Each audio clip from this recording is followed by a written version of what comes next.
อย่าให้ม้าเขาเด้อตู้เด้อโดยเจ้าอย่าให้ม้าเขาเด็ดขาด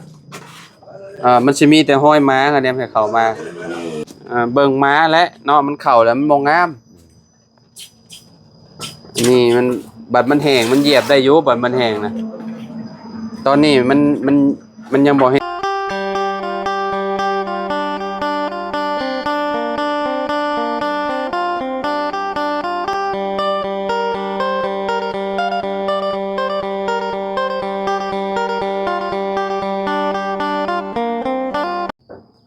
กราบสบายดีสวัสดีพ่อแม่พี่น้อง FC เบิร์ดสุขุสุคนเนาะบ่ว่าสิอยู่ในและก็ต่างประเทศเด้อพี่น้องก็ยินดีต้อนรับเข้าสู่ช่องบ่าวลาวสตูดิโอคือเก่าคือเดิมนะพี่น้องเนาะเปิดภาพมามื้อนี้พี่น้องเฮาก็อยู่ที่เฮือนประตูอเดียหรือว่าประตู7ปีพี่น้องเนาะเข้ามาหาเพิ่นพี่น้องเนาะพอดีว่าทางสร้างเพิ่นมาเทพื้นแล้วพี่น้องเนาะไปเข้าไปหาทางประตู7ปีเนาะพี่น้องโดยเนาะพี่น้องเนาะสร้างมันก็ว่องไวนี่พี่น้องเนาะจวดจาดขนาดเลยเนาะโอ้พี่น้องเนาะเทแล้วพี่น้องสิประตูเนาะสบายดีตู้ขอบใจกินข้าวแล้วบ่อ๋อแล้วเรียบร้อยแล้วเนาะนี่เนาะอ๋อต้องช่างแล้วไวเกินอันนี้ไปแจกจ่ายให้ช่างในตู้ไปมุมนั่นผมไปพี่น้องเนาะเพิ่นก็เอามาให้แล้วเนาะเพิ่นเอามาให้บางเช้านี่เลยนี่เนาะดินบล็อกพี่น้องเนาะฮะปูนปูนเขียวมาโบกโดยชายนี้แล้วก็บล็อกพี่น้องเนาะส่องลมผัดบตี้ให้เนาะส่องลมนี่โอ้ยเนาะเฮาบ่แจ้งกันพี่น้องเนาะส่องลมบ่มาให้เลยโอ้ยสิไปหาเลาะซื้ออยู่ซ้ายบ้านนี่ส่องลมนี่หานเวียดนี่ฮะมีบ่หานเวียดพอหานเวียดมองทางแหวนเมืองนองมีบ่โอ้เดี๋ยวสิไปเบิ่งซะพี่น้องเนาะคิดว่าเพิ่นสิอันนั้นให้ไปถามเพิ่นว่าเพิ่นบ่ได้อันนั้นเด้อเพิ่นว่า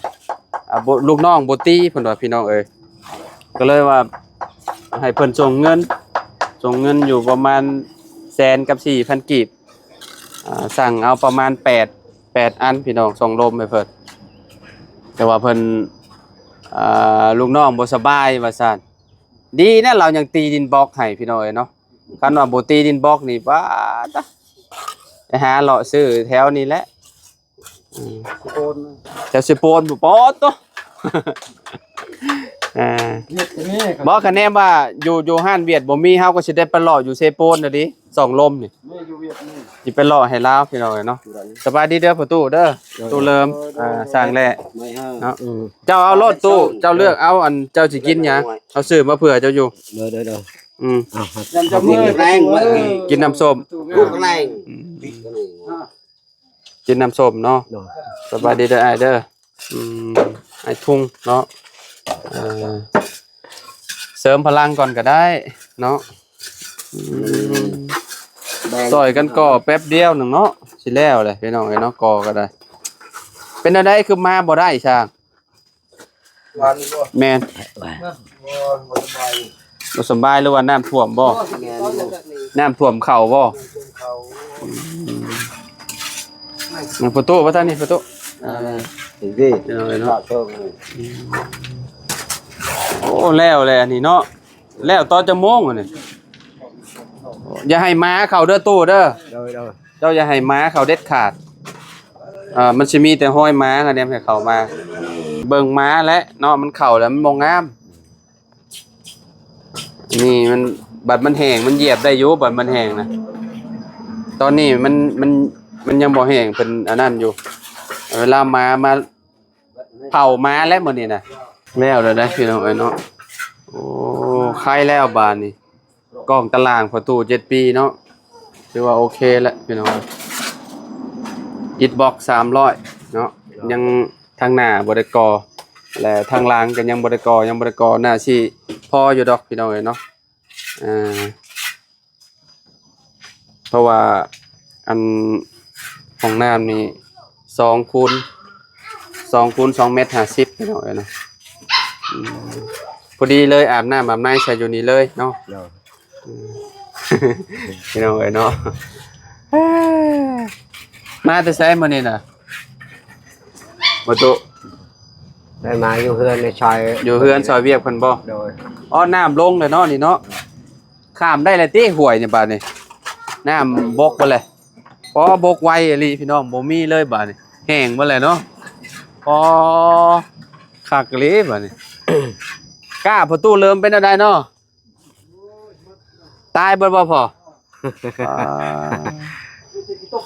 มีแต่ขี้ต้มเนาะเดี๋ยวตอนแรงๆก่อนจะสิข้ามไปเบิ่งพี่น้องเนาะข้ามไปเบิ่งหน้าประตูเริ่มกับน้องหลานน้อยเพิ่นเนาะโอ้นี่เพิ่นก็ย่าเรียบร้อยแล้วพี่น้องเนาะเดี๋ยวเพิ่นก็สิมาบัดแล้วเพิ่นสิเจาะแล้วพี่น้องเจาะแล้วก็เอาอันท่อใส่เนาะน้ำก็ซึมไวอยู่แบบนี้นะบ่เต็มง่ายดอกของประตูนี่ทำสิใส่ใส่คือว่าเต็มเลยน้ำเนาะบ่เหลือเพราะว่ามันนั่นน่ะเด้มันไหลจากที่สูงลงมาที่ต่ำเด้แบบใส่บ่ได้เลยห้องน้ำเพิ่น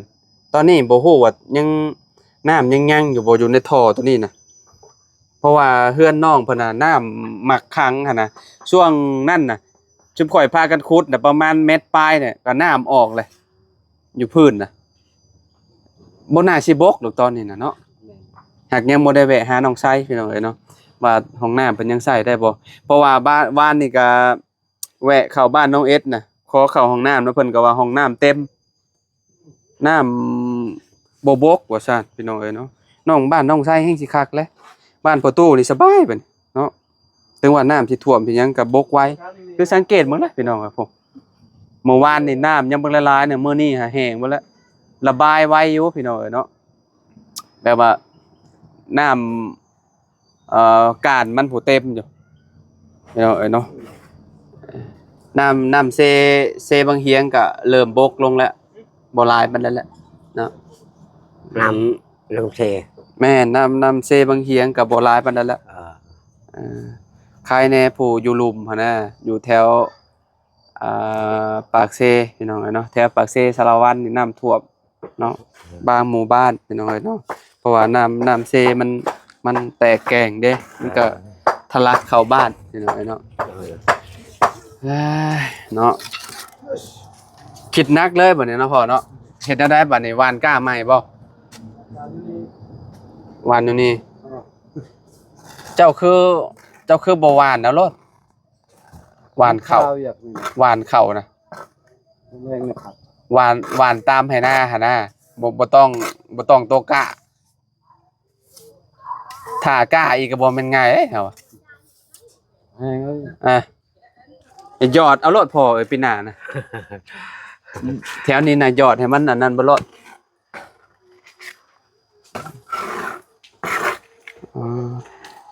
แถวนี้ก็สิเทหอบๆหน่อยนึงพี่น้องเนาะหอบไปเลยข้างล่าง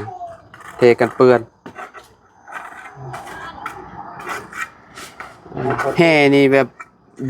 เรือโบราณเนาะแห่เนาะพ่ออยู่บ่เทหอบพื้นนี่ได้แต่ว่าดินทรายเรือลายพี่น้องเนาะดินทรายเรือลายเฮือนประตูเพราะว่าเฮาก็ซื้ออย่างละรถเด้พี่น้องเนาะแต่ว่าแห่นี่มันได้น้อยกว่าทรายหลายพี่น้องเนาะทรายนี่คือแบบยังหลายบัดแห่บัดราคา3 ล้านบัดได้น้อยเดียวน่ะดีนะมันยังพอน่ะแห่น่ะพี่น้องเนาะเกือบบ่พอซะบ่จักคือสิยังได้อยู่ดอกเนาะคิดว่าเนาะมุมนี้กับด้านหลังนะพี่น้องนะเพราะว่าสิเทหอบๆให้เรา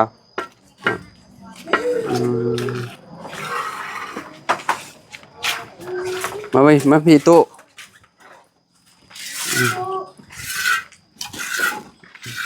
ตอนนี้เพิ่นเสียไปเทอยู่พุ่นเนาะมาเป็นตู้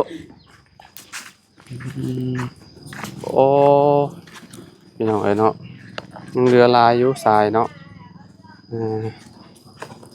ประตูนี่สิได้คนไปเมียนไว้เอาเมียนไว้อยู่ในก็ได้ตัวบัดเลยเด้อเจ้าคนไปเมียนเทเมียนอยู่ในเฮือนจะพูดหรือว่าเจ้าเอาไปเมียนเจ้าก็ต้องหาแนวกั้นเมียนได้เอาไม้นี่กั้นเมียนแบบนี้นี่ตีกั้นเมียนเด้อกั้นเมียนเพราะว่าในอนาคตเจ้าอาจสิได้ใช้อีกนะเนาะมาพี่โอ้เฮยังพอดีอยู่พี่น้องเอ้ยเนาะอ๋อยังเรือโบราณบันไดน่าสิพ่ออยู่ห้องน้ำเนาะโดยพอดีเลยช่างไปใช้รถใหญ่เลยนี่พี่น้องเอ้ยเนาะรถใหญ่เลยคันว่ารถน้อยนี่แฮงสิได้สร้างอีกรอบนึงอันนี้ยังเรือสามีเลยพอเอาแล้วพอดีเลยนี่เนาะเทหอมๆพี่น้องโคตรแพงเลยแห่เพราะว่ามันเป็นแห่บดเด้เป็นแห่บดเนาะแรกๆเขาคิดว่าย่านมันบ่พอเรือโอ้มันเรือจากการเทพื้นแล้วก็สิเฮ็ดห้องน้ำเจ้าเด้อันนี้นะเราเชื่อไปเทห้องน้ำอีกเรือก็เรืออยู่ด้ามหน่อยด้ามใดนี่แหละเรือปะนี่แหละเจ้าก็เอาพูดเอาไปไว้อยู่เฮือนเจ้าคันนี้มันเรือเด้อเรือก็เฮาตัดอาศัยเอาเบิ่งนี่พี่น้องเอ้ยเนาะได้อยู่ประมาณรถ2รถนี่แหละคะแนนว่ามันสิเหลือก็ได้เนาะตัวนี้นะเรือโบราณพี่น้องอันนี้ได้เรือลายทรายนี่คือว่าแบบลายพี่น้องเอ้ยเนาะเฮ็ดเทือนดินถือว่าโอเคเด้อเพราะว่ายังสิเอาอันนั้นน่ะเด้ยังสิเอาโบกห้องน้ำอยู่พี่น้องเอ้ยเนาะใบสาบห้องน้ำนำสวัสดีตุลูกสาวไปใช่ลูกสาวออกเมื่อกี้นี่ได้เงินที่ไปใช้บอกใส่เบิดครึ่งหนึ่งพี่น้องเอ้ยเนาะทรายยังเหลืออยู่ครึ่งหนึ่งเนาะเดี๋ยวเพิ่นสิเอาไปเทพืชอีกก็ยังเหลือพุ่นแหละเนาะบัดเพิ่นเทพืชแล้วพุ่นแหละเดี๋ยวให้ประตูเพิ่นคนไปเมียนพี่น้องเอ้ยเนาะเราบัดอันไหนน่ารู้น่าโอยเนี่ยไปพี่ตุ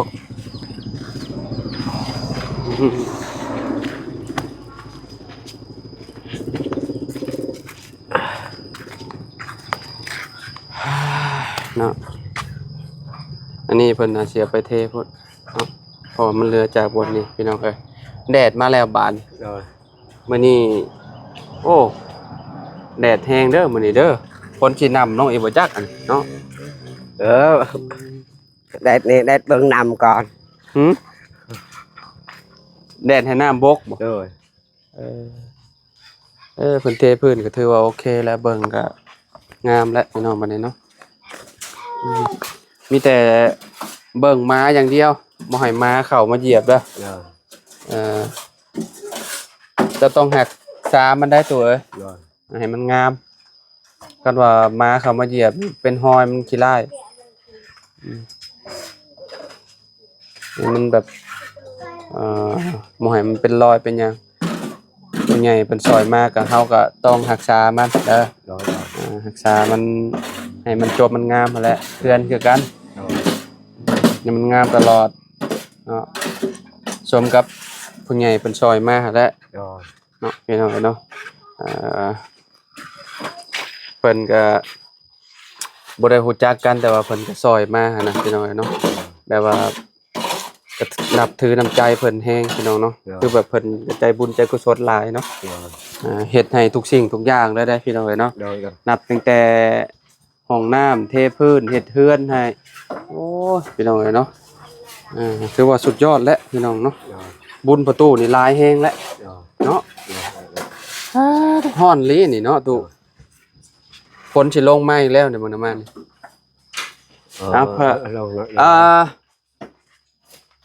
เดี๋ยวสิบ่แรงเดี๋ยวสิจ่ายเงินส่วนเทพื้นก่อนนะพี่น้อง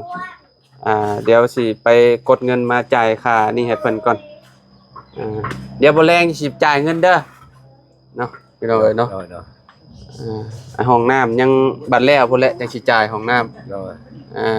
เพราะว่าส่วนนี้แล้วแหละพี่น้องเอ้ยเนาะเรียบร้อยแล้วเนาะคันว่าบ่ติดฝนตกมื้อนั้นน่ะเพิ่นมาก็โอ้ยเรียบร้อยแล้วห้องน้ำก็บ่แม่นจักแล้วบ่จักพี่น้องเอ้ยเนาะประมาณนี้พี่น้องเนาะก็ดีใจนำประตูหลายๆเนาะเอาขอบคุณผู้ใหญ่ใจดีเพิ่นแหน่ขอบคุณเอื้อยใจดีเพิ่นอวยพรอวยชัยเพิ่นแหน่ตู้ โดย โดย สาธุขอบใจในสุดใจดีอยู่คน อยู่ไส อย่าเจ็บอย่าไข้ อยู่ไสอยู่เมืองนอก พูด ต่างประเทศ ต่างประเทศมันดีใจโยมีแหงหาเงินหาทำมันลอยคือเก่าแหละสาธุ โดยให้ร่ำให้รวยกว่าเก่าเนาะ รำให้ด้วย โดยให้แห้งให้มีพี่น้องบัดนี้เฮาก็สิไปหาอันส่องลมมาให้ทางสร้างมันก่อนพี่น้องเอ้ยเนาะเพราะว่าทางห้านตีดินบล็อกเนี่ยเพิ่นบ่ได้ตีให้เลยเพิ่นบ่แจ้งเฮาพี่น้องเอ้ยเนาะว่าดินบล็อกบ่ได้เด้อไอ้อันส่องลมบ่ได้เด้อเพิ่นบ่บอกพี่น้องจนมาเอาบินนะเพิ่นจังอันนั้นเพิ่นจังบอกว่าส่องลมบ่ได้เพิ่นว่าโกยว่าเนาะบ่เป็นหยังเดี๋ยวไปหาเลาะซื้อให้ประตูก่อนเพื่อประตูพี่น้องเอ้ยเนาะเอาอยู่ดีมีแฮงนะตู้เด้อจังได๋ก็ดีใจนำหลายๆเนาะ สาธุ ที่ประตูมีเฮือนมีชานอยู่มีพื้นกองตารางเทพื้นเนาะต่างจากเฮือนคนอื่นได้เฮือนประตูนี่มีเทพื้นพร้อมน้องเนาะเทพื้นแล้วก็มีห้องน้ำบาทเดียวจวดเลยเนาะพี่น้องเนาะไปตู้ไว้พ่อกันใหม่ซะเนาะเดี๋ยวบัตรเฮาไปจ่ายเงินจังว่ากันใหม่นะตู้เนาะโดยอยู่ดีมีแฮงเด้อ